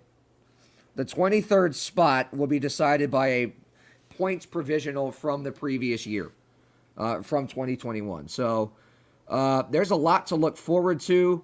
And the way this is setting up, this is going to be the most competitive version of this race ever. Yeah, I think it's going to be really interesting. You know, the format is really similar to going to Bowman Gray and watching those Saturday night at the Madhouse. I think one other thing to note is that the caution laps are not going to count, which makes it even that more exciting. And the format's great, and I really love that NASCAR is diversifying where they've placed the Clash. You know, it has that history of being on the Daytona Oval for that long, going to the Roval, and now building a track inside of a historic Coliseum is going to be fantastic. And I wonder if this goes very well, which I think it will. I wonder if NASCAR will continue either diversifying the track location, or maybe even keeping it there. But I think it's going to be really, really, really fun to watch, and the heat races are going to be unbelievably phenomenal. Some of the NASCAR execs, Steve Phelps, Steve O'Donnell, and some of the others on the competition committee have said, if this works as well as they think it's going to, and they expect 75,000 in a stadium that seats about 85 to 90, because they're not going to sell seats right close to the racetrack because they couldn't build the catch fence as high as would be customary to sell seats right up to the catch fence. But for the way that's configured right now, that's pretty much going to be a sellout. This is a market that they've wanted to try to expand. It's another reason why they're basically rebuilding Auto Club Speedway after the race this year. But the brass at NASCAR have said if this works as well as they anticipate it's going to, anything is on the table. They could go overseas. They've discussed street races in Chicago. They've discussed doing a similar thing as the LA Coliseum of building a half-mile inside Soldier Field and pushing some of the seats back, Soldier Field in Chicago. There's a lot of things on the table that NASCAR is already starting preliminary discussions on, anticipating that this is going to work as well as it is. And as far as television ratings are concerned, there was a time when, you know, the Budweiser Shootout, as it was known, it was a Sprint Unlimited. When it was a Saturday night thing, it was appointment viewing. It's lost its luster the past couple of years. Last year, it was rated a little bit higher because it was on the road course. But I think this has potential to be the highest rated version of this race ever. Yeah, I think NASCAR really has taken a quality look at how they're going to diversify tracks and how they're going to diversify formats, because they want to get that audience back. And I think they've done a fantastic job. You know, you mentioned about potentially going overseas, you know, talking about the Coca-Cola 500 in 1998 in Japan. I wouldn't be surprised if we potentially see a race over in Japan in the next couple of years if they test that market and see. I know that NASCAR really has made really good efforts to go global, but to recruit more fans that way is going to be fantastic. But yeah, just Ice Cube rep in California in the middle at halftime is going to be fantastic. I know that the little TV promos with him have been, you know, they've been like kind of like in your face, kind of like in a good way, like he is. It, you know, it really just shines his personality.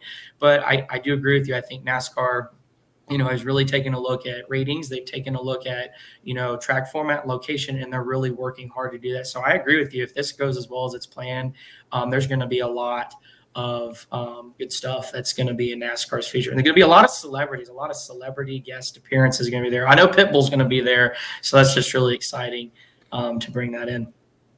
And you said it right there. When you look at this from a business/marketing perspective, you look at all the new celebrity faces that have joined or are joining NASCAR.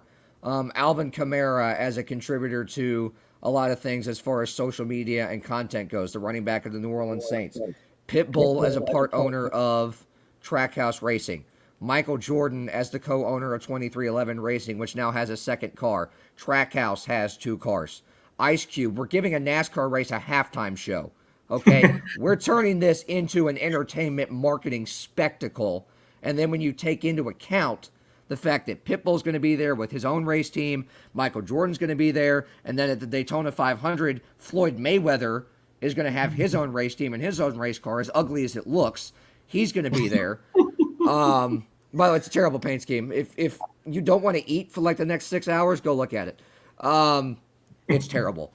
But let's talk about the next-gen car for a second, because this is the perfect opportunity to try out a new car on a brand new track.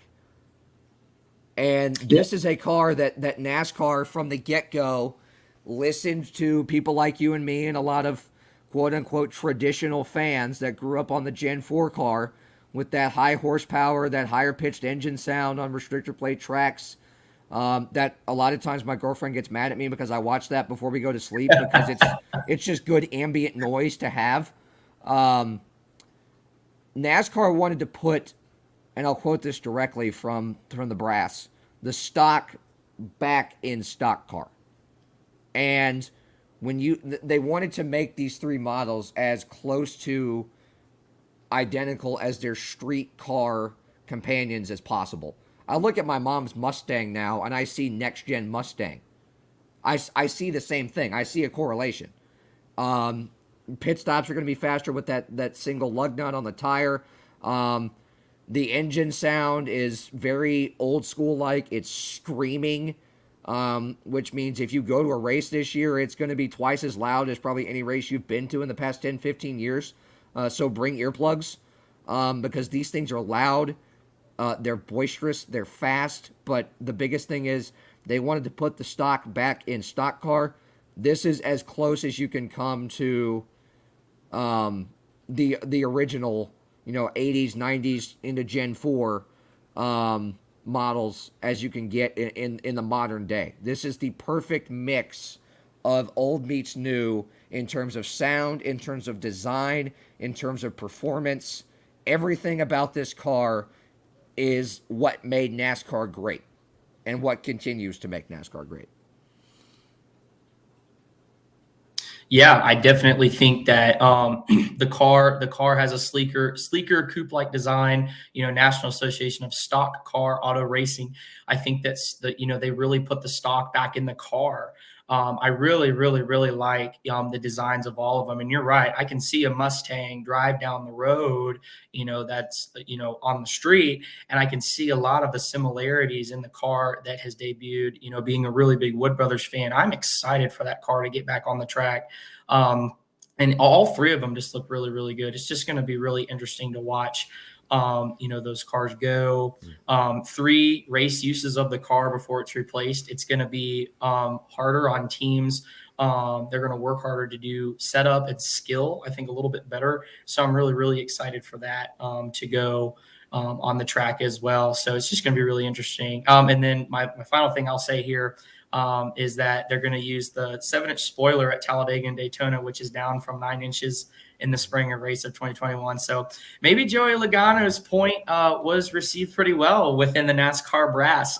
We will definitely see how that works, especially with the 500 and, the super speedway races are really, really exciting. But I am pumped for this racing season, and I'm pumped to continue to talk about it and all that good stuff. So it's going to be awesome. So I'm really excited to watch the class. Y'all tune in. It's going to be great. If you have never watched a NASCAR race before or have avoided everyone that's not the Daytona 500 or the championship race, tune into this because this is going to be like nothing this sport has ever seen or pulled off before. Bear in mind, there's going to be a lot of new faces in new places. We'll finish this up quickly because we got to get in the break. Brad Keselowski going over to now Roush Fenway Keselowski Racing as a part owner of that club, or race team, I should say. He'll be driving the number 6. Austin Cindric takes his place at Penske in the number 2. Colleague Racing has a cup car now, the number 31. You've got Floyd Mayweather and I believe it's Kaz Grala, I believe, is going to drive that number 50 car to try and race their way into the 500. You've got Trackhouse absorbing Chip Ganassi, so the number 1 car goes to Trackhouse. Ross Chastain will be Daniel Suarez's teammate, and then you've got a new car with the merged Petty GMS Racing with the 42 of Ty Dillon, and then you got the 45 of Kurt Busch going over to 2311. So there's a lot of new guys, new old faces in new places and new cars, and just like last year was going to be fun in terms of that, this silly season was even wilder, so it's going to be a lot of fun. Landon, thanks so much for coming on. We really appreciate it, and we'll have you on throughout the NASCAR season. Yeah, appreciate it, Brett. One more face to note is Harrison Burton's going to be in the 21 Wood Brothers Racing Ford, so I'm really excited for that as well. I appreciate you guys having me on, and it'd be fun to watch. Absolutely. Tune into Fox. The coverage will start at noon on Fox. Heat races start at 3. Clash starts at 6. Don't miss it, and don't go anywhere because we're talking hockey right after this. You are listening to The Score with Brett Wiseman on TobaccoRoadSportsRadio.com.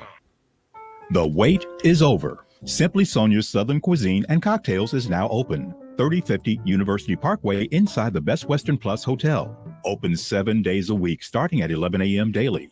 Freshly made Southern cuisine with signature cocktails and lunch specials daily. The location for your next event with Simply Sonia's catering specials. Open now. Simply Sonia's Southern Cuisine and Cocktails. 3050 University Parkway inside the Best Western Plus Hotel in Winston-Salem. Enter your softball team into the Diamond Stars Invitational March 19th and 20th at Springwood Park in Burlington, North Carolina. Age brackets are for 10 and up for a one-day event, 12 and up, and 14 and up. With Diamond Star events, you get more games, longer time limits, quality competition, and prizes to all champions. With Diamond Star events, get the tournament experience your players, coaches, and families deserve. For more information and to sign up, visit diamondstarsevents.net. The specials never stop at Blue Naples Pizza, an Italian restaurant. Every day, you get a large 2-topping pizza for only $11.99. On Sunday, watch football and enjoy our large 1-topping pizza and 10 wings for only $17.99. Plus lunch specials every day of the week. Blue Naples Pizza, an Italian restaurant. 1519 Union Cross Road in Kernersville. This is Coach Rez, head coach of your Carolina Cobras arena football team. You're listening to TobaccoRoadSportsRadio.com, your home for Triad Sports. And you know this, man. Welcome back to The Score with Brett Wiseman here on TobaccoRoadSportsRadio.com.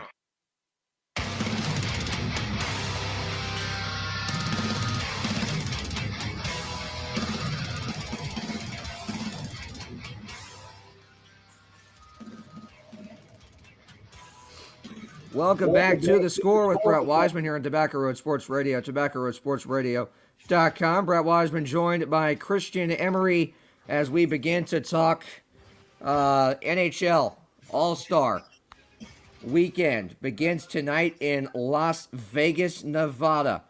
Sin City will host it. There will be 2 outdoor events that are going to take place tonight in the skills competition. We'll take a look at the All-Star rosters, but first we're gonna preview the skills competition tonight. This is always a fun event. The return of the Breakaway Challenge, which is basically the NHL's version of the dunk contest in terms of creativity. You are judged on how creatively you decide to try and score, or in the goalie's perspective of things, you're judged on how creatively you try to make the save. You can use props, you can use your kids, as we've seen guys do. It's great. It's a fantastic thing that they've brought back the last couple of years. And we're going to see it on display here later on tonight. Let's look at the competitors for all these. And remember, there's 2 new events to talk about. There's the 21 and 22 that'll take place on the Las Vegas Strip. Basically, it's a giant hockey version of blackjack in true Las Vegas fashion. No pads, no skates. It's outdoors, wearing jerseys just as I'm wearing mine right now, with a stick and a biscuit and a piece of plywood, probably. I don't know. They'll probably have something fancier than that. Basically, there's going to be a giant board of 21 cards. And they'll play a hockey version of blackjack. Just how you would play blackjack with your hands, they're going to play it with sticks and hockey pucks and shoot hockey pucks at giant blackjack cards. So that's going to be fun.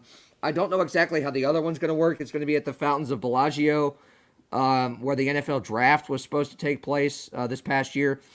Of course, there can't be ice because you would have to freeze the rest of the water. So they're going to boat the participants in this, what's being called the Discover Card Fountain Face-Off, which will be before the 21 and 22. I don't know if it's like a face-off competition or what it is, but they're going to boat the guys out to their respective face-off dots, which are, it basically looks like a hockey version of Wipeout from the map of it that I saw. So I'm hoping somebody gets like cross-checked into the water or something. That'd be hilarious. But they're going to boat him out there, have some kind of face-off competition. In that fountain face-off, you got Jonathan Huberdeau, Claude Giroux, who's now the captain of the Metropolitan Division since Ovi tested positive for COVID-19. He won't be there. Jordan Eberle of the Seattle Kraken. If there's anybody to get cross-checked into the water, he fits the bill because he plays for the Kraken. Roman Yossi, Nick Suzuki, Zach Werenski, Mark Stone, and women's hockey star Jacqueline Lamoureux Davidson will also be participating in that fountain face-off. In the 21 and 22, 5 of the most accurate shooters/passers in the game right now. The Colorado Avalanche's Nazem Kadri, Austin Matthews, Brady Tkachuk of the Ottawa Senators, Joe Pavelski, who now fills in as the Central Division's captain since Nathan MacKinnon will not be there as he has a broken nose, so he's out, and Steven Stamkos of the Tampa Bay Lightning. So what do we expect from these first two brand new events? I think they're going to be fun. I think the Blackjack one's going to be a lot more exciting than the Fountain Face-Off one. But these are two very Las Vegas-y events to have. And I think if you're the NHL, if you're going to have the All-Star Game in Las Vegas, Knights are in their 4th, 5th year now, and then I get to host the All-Star Game. If you're going to have the All-Star Game there, we've seen a lot of other city-related spectacle aspects to skills competitions in the past. Brett Hull and Al McInnes making appearances at the St. Louis All-Star events, which was the last one that was had in 2020. Al McInnes, one of the hardest shooters ever, shooting 100.4 miles an hour at 56 years old. Brett Hull participating in that distance passing competition. We saw some city-centric things in 2012 when it was in Raleigh. Something the NHL likes to do, and if there's a city that you're going to do it big in, it's Las Vegas, and for the first time ever, we're going to have outdoor events in the skills competition. And I think, if anything, you're combining in the 21 and 22, you're combining what a lot of guys grew up doing, which is basically just shooting pucks at their garage door. Like, it's built and set up the same way. Shooting one of those, plastic biscuits off a piece of plywood at your garage door just to get reps in. Nathan MacKinnon literally does it in a commercial for Rocket Mortgage. This takes guys back. That's what the Winter Classic is designed to do. And I think for the first time ever, we can honestly say that an event in the All-Star Skills Competition is going to bring a lot of guys back to their roots and how they grew up playing the game. Yeah, I agree. And about the 21 and 22, or whatever the unnecessarily complicated name it is, my question is, yes, I'm looking forward to that probably the most. I think it has the potential to be a lot better than the floating face-off or whatever it is. That can be a total disaster if not done properly, but what are you going to do? Why didn't the 20 and 21 take the place of the accuracy shooting contest? It's the same thing. It's the same contest, yeah. Exactly. So I'm kind of like, why didn't they do the same thing? Now, granted, Brady, you're literally playing blackjack with hockey pucks, but it's the same concept. It's an accuracy shooting thing. Exactly. In order to win the game of blackjack, you have to accurately shoot the puck at the right cards. So it's like you're shooting the puck at those, which I'm assuming will be returning this year for the second time, those LED targets that will have the facts of the player that's career stats and facts of the player that's shooting within them. And I'm assuming they'll bring back the 5-hole target as well. So the days are gone of where you can try and match Raymond Bourque and go 4 for 4 and make that a historic event. Now you got to go 5 for 5, which was not done in 2020. But yeah, you said this is pretty much the exact same version of the competition. When we look at the accuracy shooting competition, which is sponsored by Honda, we'll get that plug in there. There's 9 competitors in this. You got some of the most accurate shooters and passers in the game as well, but no rollover repeat participants from 21 and 22. You've got Leon Draisaitl tied for the league lead in points with his teammate Connor McDavid of the Edmonton Oilers. Clayton Keller, the St. Louis native, who plays for the Arizona Coyotes. Rasmus Dahlin of the Sabres. Sebastian Aho of our Carolina Hurricanes. Jake Gensel, Troy Terry, Johnny Gaudreau, Patrice Bergeron, and the hometown boy of the Vegas Golden Knights, Jonathan Marchessault, will be in that as well. But essentially, like we said, it's the same competition. So whatever we get out of 21 and 22, the blackjack we're probably going to get the same out of in the accuracy shooting. But the one thing we're looking for is for somebody to go 5 for 5 and make that the clock not a factor. What's generally regarded as the least exciting skills contest would be safe streak, which is the time when the goalies get to show off. Frederick Anderson, Big Freddie of the Carolina Hurricanes, who's been great all year, will more than deserving of being in that competition. Andre Vasilevsky, Jack Campbell, Tristan Jarry, Cam Talbot, UC Saros, Thatcher Demko, and John Gibson. If anything, it's the 8 best goalies all year. 8 of the 10 best goalies all year, I guess you could say, because there's a couple of guys that are not in there that are up in the stats in terms of save percentage and goals against average. But those have been the best guys all year. If you're going to pick 8, those are the best 8 to pick. I'm gonna we'll make predictions on all these in a second.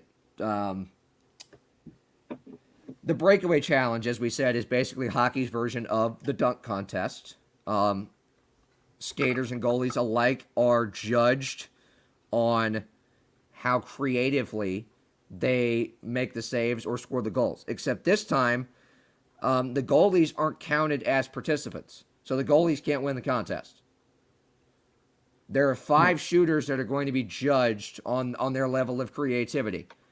So the only guys that can win the contest are skaters, are shooters. Kirill Kaprizov, Trevor Zegras, Jack Hughes, Alex DeBrincat, and hometown boy, former captain of the Blues, current alternate captain of the Vegas Golden Knights, Alex Pietrangelo. For some reason, there's a defenseman in there. The other 4 guys are very skilled forwards, except the first 3 are 3 of the most exciting young players in the game. And if you're going to put, the entire point is to put the most creative guys in the game out there. And Trevor Zegras has pulled off both versions of the Michigan, of the lacrosse goal and the lacrosse assist in a game. So if there's anybody that can score as creatively as it gets, it's that kid. Yeah, I agree. And I want to say I am glad they're bringing that back, because I remember back in the early 2000s, around 2008, I think, was the first time they actually sat down and watched an NHL All-Star skills competition. And I just remember, I think that was when it was in Atlanta that year. I could be wrong, but I think it was in Atlanta. Yeah, the Thrashers were not dead yet. They were not. I just remember all of the trick shots that you had Alex Ovechkin trying to do the can't remember what it's called, but he tried to recreate his goal against the Coyotes his rookie year, if I remember correctly. He tried that one year, but we've seen there's been a lot of creativity in this contest. Yeah, definitely. We saw Patrick Kane go to the referee, I can't remember what year, but told the referee, hey, I have a special puck that's going to break on purpose into 3 separate pieces. You have to make sure I go last. Took a slap shot, it broke into 3 pieces. Only one of the 3 pieces went into the net. You had, I believe it was Brent Burns, put on a Justin Bieber mask. Patrick Kane pulled the Dwight Howard and put on a Superman cape.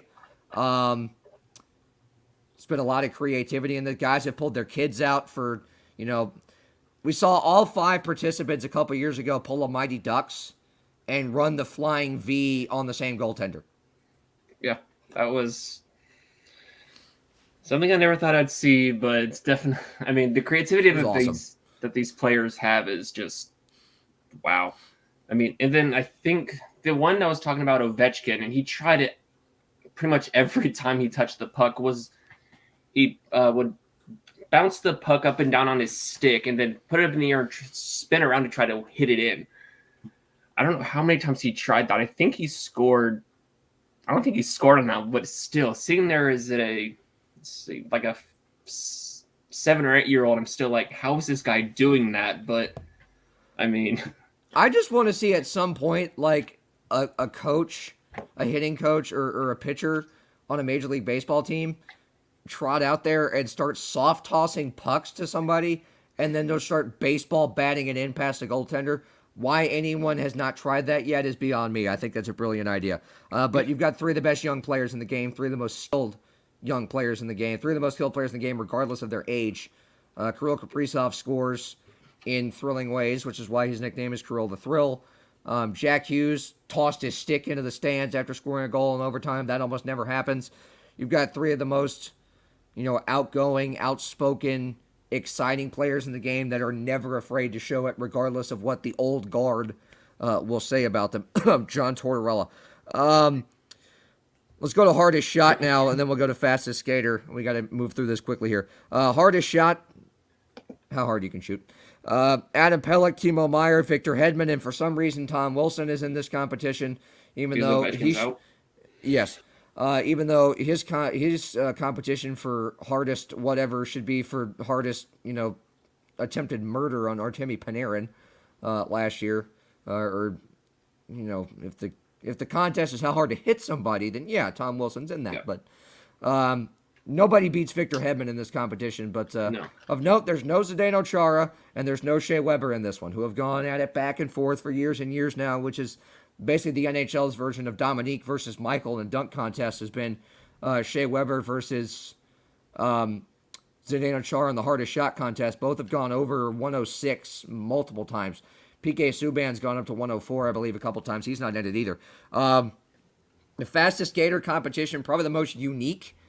Think of it as the Taco Bell skills contest at the NBA All-Star Weekend.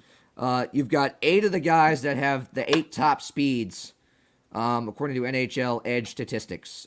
In their top speeds. Yeah, top speeds in-game this year, but no Connor McDavid. Chris Kreider, Adrian Kempe, Kyle Connor, Evgeny Kuznetsov, Jordan Kyrou, Dylan Larkin, Cale Makar, and Connor McDavid is a late add to this competition. He was not originally supposed to be in it, but I think Matt Barzal, the defending champion, had something come up, either injury-wise or otherwise, but Connor McDavid's back in there to try and regain his title. So basically that's how fast and what time you can skate around the rink. We'll go through the rosters here really quickly while we have a chance before we get into our final break here.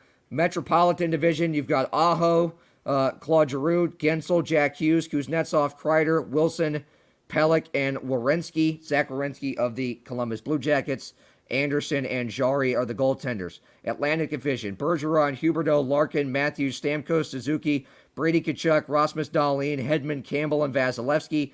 Central Division, Kyle Connor, Alex DeBrincat, Kadri, Kaprizov, Keller, Kyrou, Pavelski, Roman Josi, a late addition replacing Nathan McKinnon, Cale Makar, UC Saros, and Cam Talbot. Draisaitl, Eberle, Goudreau, Kempe, Marchessault, McDavid, Meyer, Stone, Terry, Pietrangelo, Gibson, and Demko are your Pacific Division All-Stars. A reminder on the format before we get in this break. It is 3-on-3. It is essentially a tournament. Each division plays each other once, and then the 2 winning divisions go on to play in the championship game. So it basically plays out like an entire game in that all these games really, in the grand scheme of things, are only technically 3 periods of time, even though there's really 2-3 games that actually take place. So it's going to be fun. ESPN will have the skills competition tonight at 7. Tomorrow, the All-Star game is on ABC, I believe, at 3 o'clock. Getting the break here. Christian, I know there's some serious baseball stuff you want to get to regarding the Hall of Fame voting, and we'll get to the lockout after this. You are listening to The Score with Brett Wiseman on TobaccoRoadSportsRadio.com. Beamer Tire and Auto Repair, now with 3 locations across the Triad in High Point, Greensboro, and our new location in Kernersville. Beamer Tire and Auto offers full-service auto repair, all tire brands, free alignment checks, oil changes, and more. In Kernersville, check out the no appointment needed Quick Lube shop. Check out their thousands of 5-star ratings via Google and Yelp. They care because they know that you can go anywhere. So try a shop with a beating heart, not a bottom line. Beamer Tire and Auto Repair. Visit us on Facebook or at beamertire.com. Blue Naples Pizzeria in Kernersville is now hiring. Come work for one of the best Italian restaurants in the Triad. Currently hiring dishwashers, cooks, front cashiers, and more. Great hours, great pay. Give them a call at 336-993-7707 or stop by and inquire at 1519 Union Cross Road in Kernersville. Start working this week. Blue Naples Pizza.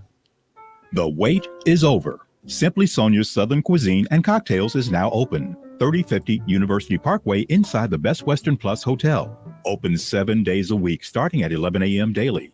Freshly made Southern cuisine with signature cocktails and lunch specials daily. The location for your next event with Simply Sonia's catering specials. Open now. Simply Sonia's Southern Cuisine and Cocktails. 3050 University Parkway inside the Best Western Plus Hotel in Winston-Salem. Kim Source Direct is a single source supplier. In business since 2007, they have over 80,000 products for customers just like you. Located in the heart of North Carolina, they supply cleaning products all throughout the Southeast. Whether you're a commercial business, office, or municipal building looking for wholesale cleaning products, chemicals, cleaning equipment, or service, they've got you covered. Please reach out and start saving money today. Stop by their store open to the public and save. Kim Source Direct, 1207 South Park Drive in Kernersville. Give them a call at 336-515-9990. Order from the website at kimsourcedirect.com. Welcome back to The Score with Brett Wiseman here on TobaccoRoadSportsRadio.com.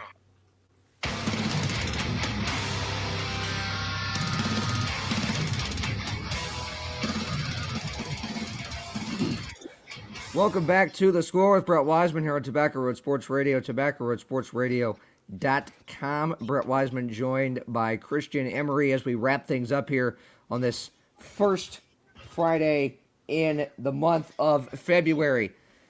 Christian, before we get to the actual lockout as Major League Baseball stands right now, the only actual baseball-related story other than middle school girl fights right now in between bargaining sessions is the Hall of Fame voting. And Big Papi, he gets in as he should have, but we've got Barry Bonds, we've got Roger Clemens, and Kurt Schilling. All three are off the ballot. Kurt Schilling, for whatever reason, ostracized for different reasons than the other two. But first of all, your thoughts on your childhood hero as a Red Sox fan, Big Papi, getting in first ballot as he absolutely 100% deserved to. Yeah, that's childhood hero is, from a sports perspective, he's one of the few. I mean, I've had, growing up, my teams have been, I don't want to say awful, but they were pretty bad, honestly. Well, professionally anyway, I'll say that.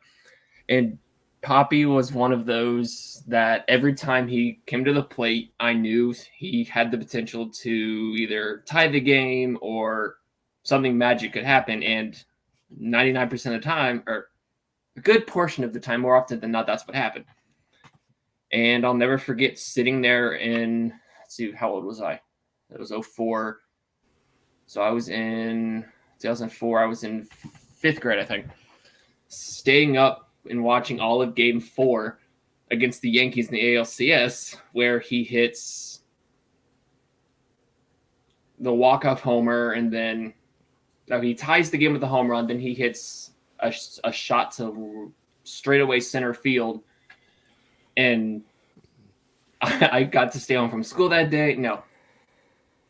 Yeah, I went to school a little bit late that day for obvious reasons. I didn't go to bed. For good reason. Exactly. And then the grand slam against the Tigers in 2013 in the ALCS. Oh, yes, bullpen cop. Exactly. Touchdown cop. Either way. But still, and then Brett, I know I have to bring this up. You do. 668 or 688 he hit against the Cardinals in the World Series in 2013 was just... Yeah, both times the Red Sox played the Cardinals in the World Series, and that just speaks to Big Papi, how clutch he was in October. Pretty much single-handedly with his bat, bringing the Red Sox back from elimination in that series. They were down 3-0 to get to the World Series, to sweep the St. Louis Cardinals in that World Series. And in 2013, hitting 660, 680, whatever it was, during the quote-unquote Boston Strong season after the marathon bombing happened earlier on that spring. The only two times the Cardinals have ever lost a World Series that I've been okay with losing, because the circumstances around them were, A, the Red Sox broke the curse, and B, okay, the city deserves this. Yeah. But go ahead. I was just gonna say, I have one of the reasons I like the Red Sox is I have family that live up in New England, Boston, that area, and I went to a what do you call them? A meet and greet with them, with the Red Sox, and Poppy is one of the funniest people you'll ever meet. I just wanted to say that, but go ahead. Oh, absolutely. And of course, my St. Louis fandom comes from the fact that I've got plenty of family from there that moved here and still lives there. But Big Poppy, yes. Aside from being one of the most clutch hitters and one of the greatest power hitters of all time, without using steroids, he's like one of the funniest people. He's like the Shaq of baseball. He's just this giant, just mass of a human being, but he's like a giant teddy bear. Like he's lovable. He's hilarious. Every time he's on Fox with A-Rod, he acts like he hates him.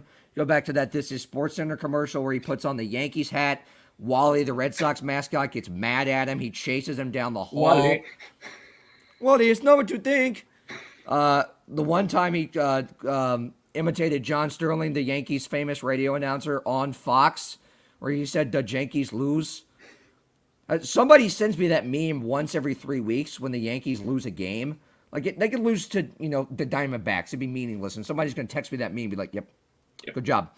You understood the assignment. Let's talk about Barry Bonds and Roger Clemens here. There's a lot of people on both sides of this discussion that has been heated for the past 10 years. They've been on the ballot. I was vehement that the precedent had been set by the writers that if they weren't in before, they weren't going to be in now, number one. Number two, the precedent had been set when Pete Rose is not in the Hall of Fame. That if you do anything to damage the integrity of the game, the baseball writers are not going to put you in the Hall of Fame. Curt Schilling had the numbers to get in the Hall of Fame, I think. Yeah. He's just been on the ballot with a lot of people that deserved it a lot more. Same thing with Jim Edmonds. Jim Edmonds had Hall of Fame numbers. He was on the ballot with a lot of guys that deserved to be in more than he did. Barry Bonds and Roger Clemens very clearly had the numbers. Yeah. But they got those numbers and has been proven. Not necessarily been proven for sure with Roger Clemens, but all signs point to that. Barry Bonds, it's pretty much he's been convicted in a court of the Baseball Writers Association of America. And that the precedent had been set that if you do anything to damage the integrity of the game of baseball, that you were not getting into the Hall of Fame.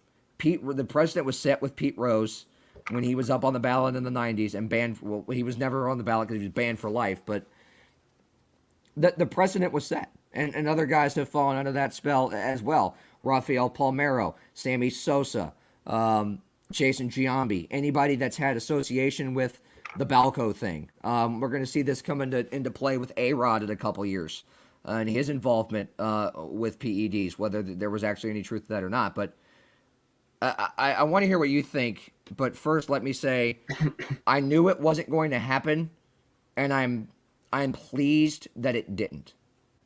Yeah. I mean, as much as I love watching the moment Barry Bonds broke Hank Aaron's home run record, it's a great call on TV from Dwayne Kuiper, who's one of the best play-by-play guys in all of Major League Baseball for local TV there in San Francisco. That's as loud as I've ever heard that ballpark. I was 10 years old when that happened, and I said at 10 years old, I was like, I don't view this as an actual record. There's an asterisk next to this. Roger Clemens breaking the strikeout record, and all the records he set at the time were, they were viewed as legitimate records. But come to find out they haven't been. I'm more than okay, with both of those guys not being in the Hall of Fame, not because of the numbers, but because of how they got the numbers. I think if you have to consider, all right, we're putting an asterisk on his plaque in the Hall of Fame. Why are you putting him in the Hall of Fame? That discredits the numbers. Then to me, the numbers don't count. Yeah, and I think they got it right by not putting them in on their last year of eligibility. Well, They do have a couple more committees. Granted, they're still eligible for the today's game committee or whatever, but if 75 baseball writers aren't going to vote them in for 10 years, a committee of 14 seasoned writers are definitely not going to vote them in. Yeah, exactly. And I'm fine with neither one of them being in. I think that they could have gotten incredibly close, maybe even gotten in, had they not changed the rules back in, I think it was 2015. It was 2015, yeah. Where they went from 15 years of eligibility down to 10. I think they could have gotten in if those rules hadn't changed. And they were already 5 years in by that point because they've been or 3 years in by that point because they were on the they've been on the ballot since 2012, 2013. So, but yeah, I mean, I'm like I said, I'm fine with it. You can tell that Bonds essentially handled it as, what are you going to do? That's the way, like, he handled it as, okay, what are you both of going to them do? handled it that way. I didn't really get a chance to read what Bonds said, but Roger Clemens' statement was, I knew this was coming. I'm not surprised by it. Exactly. I'm not happy about it, but I'm not like he basically he's moved on. Barry Bonds has moved on. They knew that they were ostracized, whether they deserved it or not, which you and I both have said they kind of deserved that. That the precedent had been set before with other guys and other scandalous scenarios. So once the precedent's been set, you can't really walk back on it. Very quickly here, let's get to we got a couple minutes. Where the lockout stands right now. Spring training, as of right now, on February 4th. 10 days from now, if we were in a normal situation, guys would be reporting to spring training on Valentine's Day / the 15th. That's not happening. Major League Baseball yesterday,